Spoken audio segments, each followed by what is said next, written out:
Falar um pouco da arqueologia no Museu Câmara Cascudo, sobre vários aspectos, ele é também falar sobre a arqueologia norte-rio-grandense, arqueologia no Nordeste e arqueologia brasileira de forma mais ampla.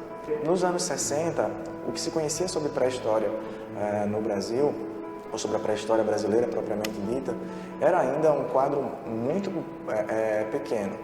Havia muitos vazios de pesquisa arqueológica e haviam vários estados em que a arqueologia ainda não era institucionalizada. O Rio Grande do Norte institucionaliza a pesquisa arqueológica nos anos 60 a partir dos trabalhos desenvolvidos inicialmente pelo Instituto de Antropologia e posteriormente quando torna-se Museu Câmara Cascudo. Então, o Museu Câmara Cascudo foi a primeira instituição de pesquisa no estado do Rio Grande do Norte a desenvolver trabalhos no campo da arqueologia. O primeiro pesquisador formado no corpo de estudantes do Instituto de Antropologia foi o professor Nássaro Nasser, que foi um dos pioneiros da arqueologia dita científica no Brasil.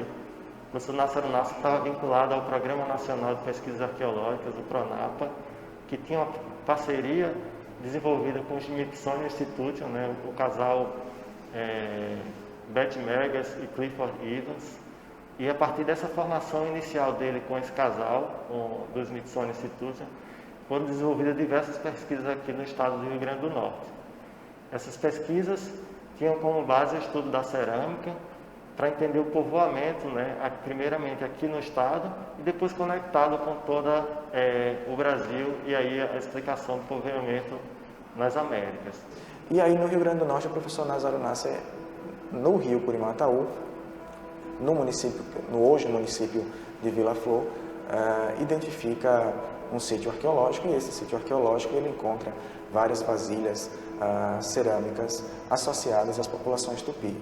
Vasilhas de diâmetros largos, alguns diâmetros de 90, 50 centímetros, 1 metro, com a decoração nas cores vermelho, preto, branco, o uso daquilo que a gente qualifica como policromia nessas vasilhas, e há vários desenhos com motivos geométricos, delimitando o caráter identitário que está presente nessas cerâmicas tupi. Vasilhames, como a gente chama, com borda reforçada, que é uma borda mais larga, assadores utilizados na produção da farinha de mandioca, por exemplo, e de formas as mais variadas. Além da identificação dessa cerâmica associada às populações tupi, o professor Nássaro Nasser encontra um outro tipo de cerâmica. Um tipo de cerâmica que até hoje é um tipo que precisa ser melhor trabalhado e identificado, é a chamada cerâmica papeba. É uma cerâmica com algumas vasilhas de base cônica, ou arredondada, paredes, como a gente chama, a espessura do fragmento, a espessura do vaso, ela é fina, e ao contrário da cerâmica tupi, esse tipo cerâmico, papeba, ele não apresenta a pintura com policromia, com mais de uma cor. No caso das cerâmicas papeba, a gente encontra no máximo algumas vasilhas com o que os arqueólogos chamam de banho, que é uma camada mais fina de tinta, ou a própria pintura vermelha, nada além disso. Já nos anos 70, o Museu Câmara Cascudo começa a ter uma equipe formada por pelo menos 4 pesquisadores, 4 arqueólogos, que começam a trabalhar em distintas porções do estado do Rio Grande do Norte.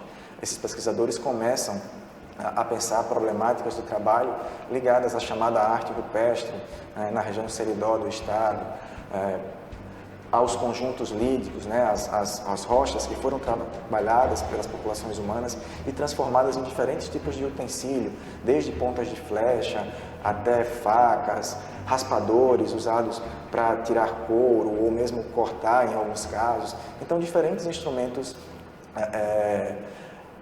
produzidos a partir do trabalho com rochas foram identificados pelos pesquisadores do Museu Câmara Cascudo ali nos anos 70. Se você falar no contexto da arqueologia brasileira hoje, quando há instituições que nem arqueólogos possuem, você imaginar que nos anos 1970 o Museu Câmara Cascudo tinha em seu quadro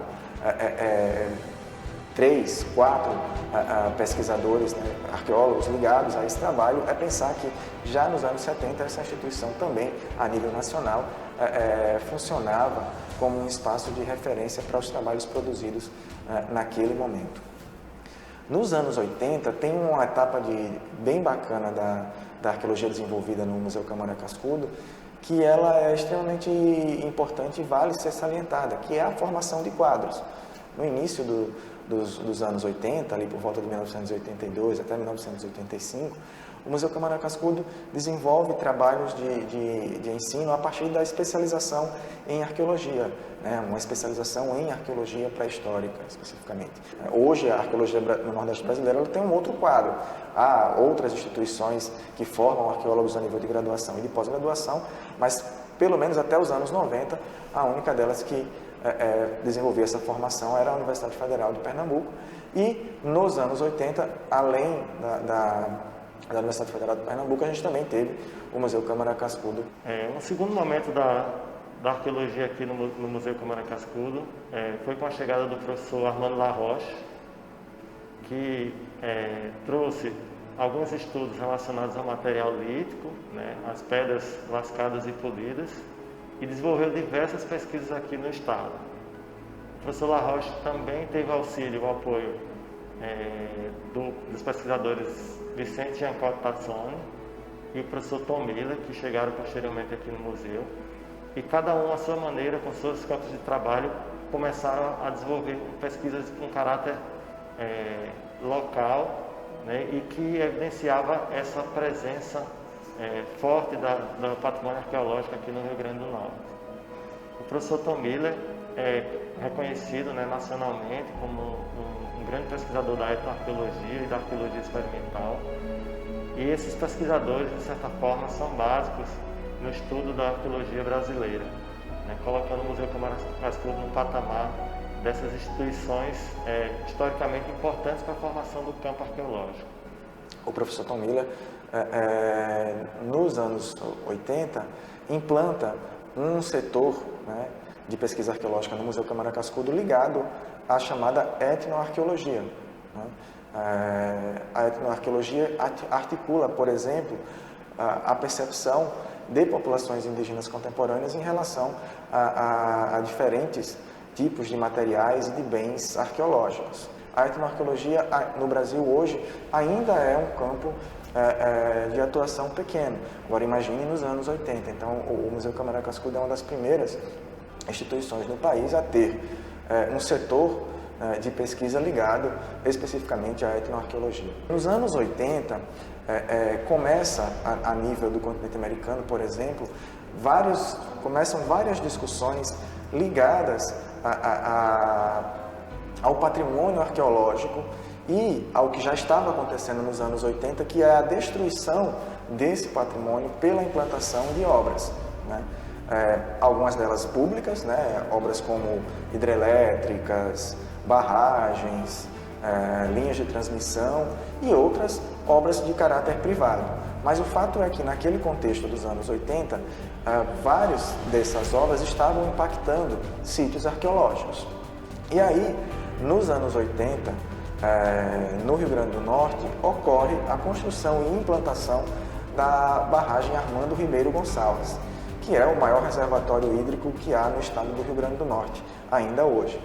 Diante desse quadro de implantação da barragem Armando Ribeiro Gonçalves, o Museu Câmara Cascudo toma a frente do salvamento arqueológico dessa região que seria coberta pelo lago da bacia hidráulica da barragem Armando Ribeiro Gonçalves, ou seja, diversos sítios arqueológicos que seriam cobertos pelas águas da barragem Armando Ribeiro Gonçalves, sobre os quais, se não tivesse ocorrido a pesquisa arqueológica coordenada, levada adiante aí pelo Museu Câmara Cascudo, ninguém saberia sobre esses sítios. Já nos anos 2000, o Museu Câmara Cascudo passa a se situar como uma importante instituição de guarda e que passa a receber acervos arqueológicos advindo de pesquisas produzidas ou desenvolvidas no solo potiguar, mas também em outras unidades da federação, como é o caso do estado do Ceará. Ou seja, as pesquisas passam a ser desenvolvidas e o material arqueológico, os bens arqueológicos, passam a ser custodiados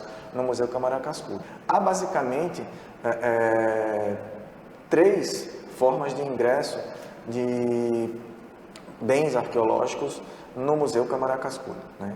A doação, né? E aí, por exemplo, a doação, em relação à doação de peças arqueológicas para o Museu Câmara Cascudo, eu faço referência a 2 peças extremamente importantes do acervo de arqueologia, que são as canoas monóxilas, né? Ou seja, as chamadas canoas de tronco único, as canoas indígenas, né? O indígena, a partir do trabalho com ferramentas líticas, derrubava o tronco de árvore e cavava, né? Escavava com cinzéis, né? Ou enxós, feitos a partir do trabalho com rocha polida, e aí depois queimava, né? Fazia o processo de acabamento. Então, 2 dessas canoas monóxilas usadas por populações indígenas no que hoje é o território do Rio Grande do Norte foram identificadas, uma delas ainda nos anos 80, lá por volta do ano de 1987, e foram em seguida doadas ao Museu Câmara Cascudo, e hoje compõem parte do acervo desse museu.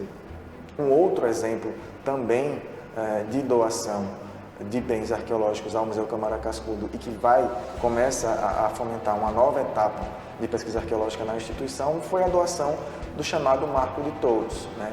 Ou também conhecido como Marco Quentista, que é um dos elementos que delimitaram, né? Foram utilizados para delimitar a posse portuguesa do litoral brasileiro, né? Então esse marco foi implantado lá por volta do ano de 1501 no território que hoje é conhecido como o município de Touros, né, numa praia especificamente que ficou pela memória local narrada como Praia do Marco. E aí esse bem cultural ele foi trasladado, né, da fundação, tirado da custódia da Fundação José Augusto, onde estava no Forte dos Reis Magos, e foi transferido e hoje está sob custódia do Museu Câmara Cascudo. Além da doação, a gente tem a pesquisa, né, como a pesquisa desenvolvida por arqueólogos vinculados ao Museu Câmara Cascudo, como também uma forma de ingresso de coleções, né, de bens arqueológicos no Museu Câmara Cascudo. Com o passar do tempo, esses pesquisadores trouxeram para o museu as coleções relacionadas às suas pesquisas, e elas formam um conjunto interessante para se pesquisar o passado aqui pré-colonial no Rio Grande do Norte. Esses artefatos nos ajudam a entender o modo como viviam esses povos que ocuparam 10 mil anos para cá essa região, o modo como eles viviam, como se alimentavam, como se relacionavam, e através desses objetos a gente procura recontar, né, esse passado tão distante. E a terceira forma é a partir do que a gente chama de endosso institucional, ou seja, pesquisadores, aí não só pesquisadores do Museu Câmara Cascudo, né, mas principalmente pesquisadores de outras instituições ou de empresas privadas ligadas à arqueologia, que desenvolvem pesquisas e que, após gerarem esse acervo, normalmente pesquisas em solo potiguar, né, no Rio Grande do Norte, gerando acervo que depois é transferido para o Museu Câmara Cascudo. Então, o acervo de arqueologia do Museu Câmara Cascudo ele é formado pelas chamadas peças pré-históricas ou pré-coloniais, como algumas pessoas chamam, e dentro das peças pré-coloniais a gente tem os materiais líticos em 2 naturezas, aqueles que são polidos e os que são lascados. Também ligados aos chamados contextos pré-históricos ou pré-coloniais, a gente tem as cerâmicas, né? Cerâmicas associadas a períodos do ano 1200, por exemplo, do ano 1300, que encaixando-se na definição de pré-colonial. Mas a gente também tem no acervo peças ligadas aos períodos históricos, né? Aí já desde o século XVI até períodos mais recentes, como é o caso do século XIX. Então a gente tem o acervo no Museu Câmara Cascudo hoje, ele é formado por peças pré-históricas, por peças já de contextos históricos, por peças as mais variadas. A gente tem uma coleção osteológica ligada a sepultamentos, tem os artefatos cerâmicos, tem os artefatos líticos, tem as faianças, enfim, a gente tem uma infinidade de peças que ingressaram de diferentes formas na instituição e que servem para a compreensão de passados do passado pré-colonial ou mesmo dos momentos históricos de desenvolvimento da sociedade potiguar e da sociedade brasileira de forma mais ampla.